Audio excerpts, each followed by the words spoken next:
Notre aventure sur l'île du Sud a commencé le 24 décembre 2023. On est arrivé par la baie de Picton, qui est dans la région de Marlborough, et on est descendu vers Blenheim. Et c'est un endroit qui est plutôt très sec, comme vous voyez sur les images là. Mais c'est très beau. On a vu plein de choses comme les phares, des lagunes, des plages, on a vu beaucoup de soleil levé. Durant ces 3 mois, on a pu expérimenter également notre vie de van life, Oui. purement, pendant 3 mois.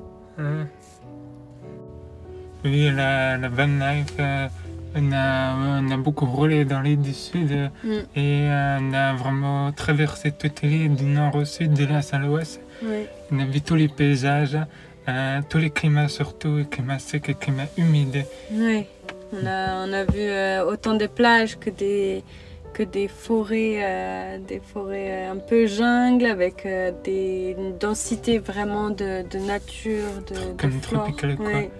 Et autant des climats très secs qui font un peu désertiques. Ouais. Surtout à Nelson, Blenheim Oui. et tout ça.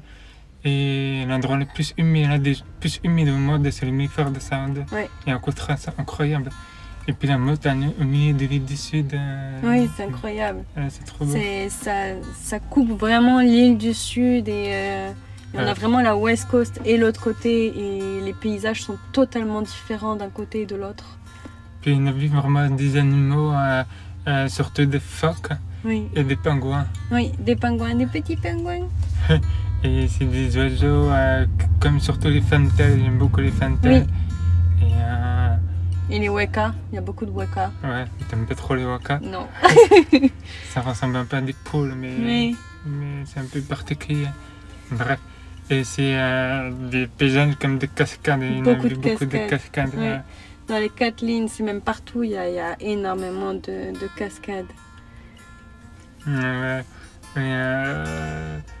Et c'est beaucoup de sandflies, des petites, comme des moucherons, mais qui piquent quoi. C'est ça, ça pique comme des moustiques, même pire que les moustiques, et c'est tout petit. Donc ça se faufile des fois, on essaye de les avoir pour être tranquille pour la nuit, mais ça marche pas tout le temps.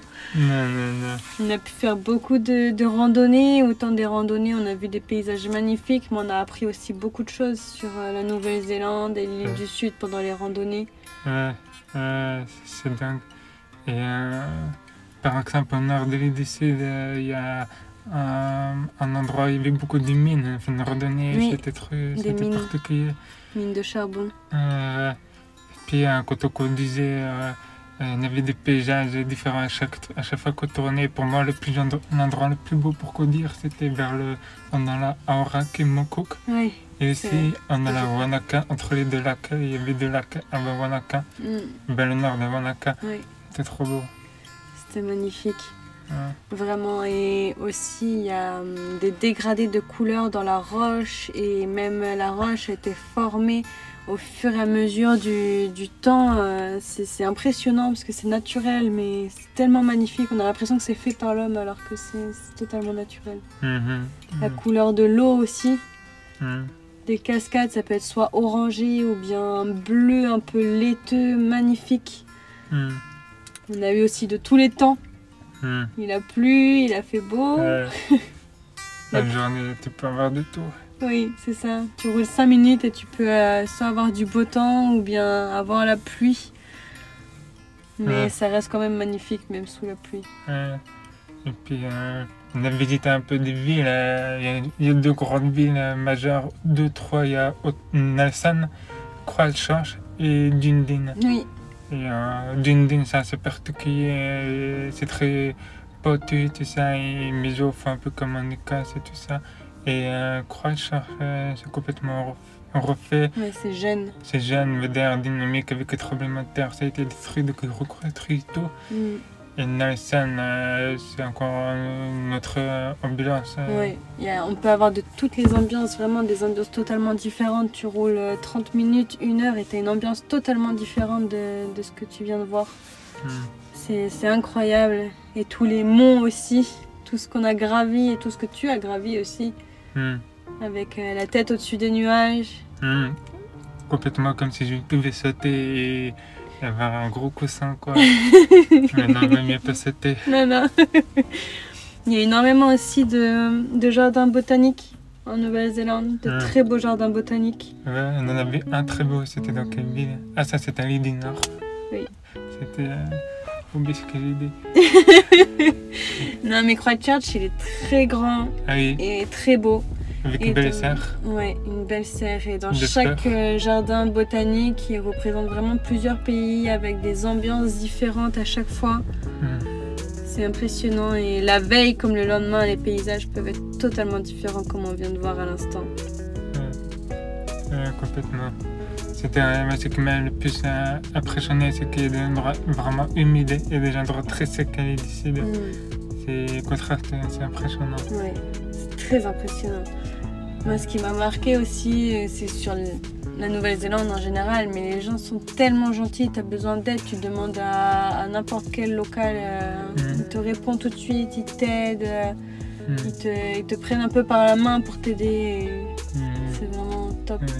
C'est sûr. Et tout est facile. Tout est facile, tout est facile. Je sais pas, mais il y a des toilettes partout, il y a des trucs de barbecue partout. Gratuit, des barbecues. Des barbecues dans un parc par exemple qui est gratuit, électrique bien sûr. Mais, des points de vidage pour le camping.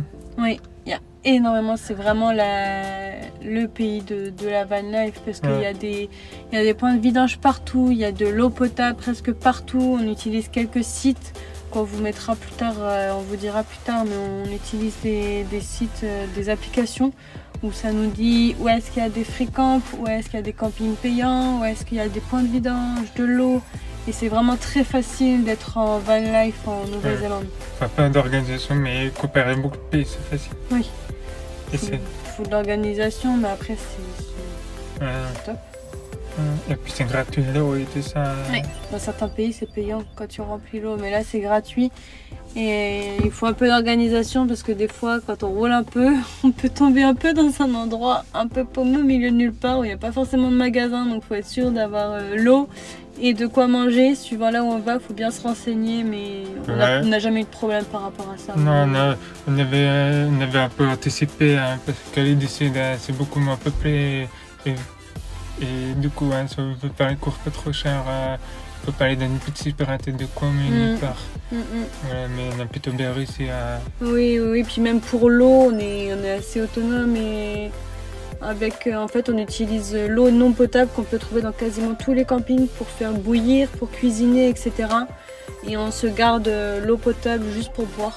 Comme ça, et tout ce qu'on fait bouillir, on utilise l'eau non potable. Et honnêtement, on s'en sort très bien. On peut 3-4 jours sans avoir de point d'eau potable et c'est faisable largement. Très faisable. Puis qu'est-ce qu'on peut dire d'autre sur l'île du Sud? Il y a des marchés fermiers. Bon, ça, je pense que c'est dans toute la Nouvelle-Zélande. On a vu quand même pas mal de marchés fermiers, dont celui de Dunedin. Il est beau, hein. Qui est très beau. Et puis... Quelle est ta partie préférée de l'île du Sud? Au nord de Wanaka, autour de Wanaka, c'est très très beau. Et Aoraki, Mount Cook, Oui. c'est trop beau. Ouais, moi aussi, c'est Aoraki. Ce que j'ai préféré, parce que c'est vraiment un monde à part. On arrive dans un endroit, on a comme un canyon, on peut trouver comme un canyon, on a des glaciers, il y a des lacs, c'est vraiment à part. Et c'est vraiment magnifique. Avec des glaciers. Glaciers, des lacs, et on est au milieu de nulle part, mais il y a tellement de choses à faire, à découvrir. C'est vraiment, vraiment top. Voilà. Et puis... Voilà notre résumé, on va dire, de l'île du Sud. Et On espère que... on n'a fait que voyager à l'île du Sud, à Van Life. Maintenant, on est à l'île du Nord. On a hâte aussi de découvrir l'île du Nord. Mais d'abord, il faut travailler un peu. Oui, on vous dira tout ça dans une prochaine vidéo. Mais voilà, nous on a vraiment très apprécié l'île du Sud, beaucoup apprécié l'île du Sud, pardon. On espère que vous aussi, vous avez pu l'apprécier à travers nos images. N'hésitez pas à nous dire ce que vous en avez pensé, et si vous avez des questions, posez-les nous. Et puis on y répondra dans une prochaine vidéo questions-réponses peut-être. On va essayer de vous programmer ça pour essayer de répondre à toutes les questions que vous pouvez vous poser. Voilà, on vous laisse sur ces images. Et la dernière, c'est sur un fantail, notre oiseau préféré. Kia ora. Kia ora.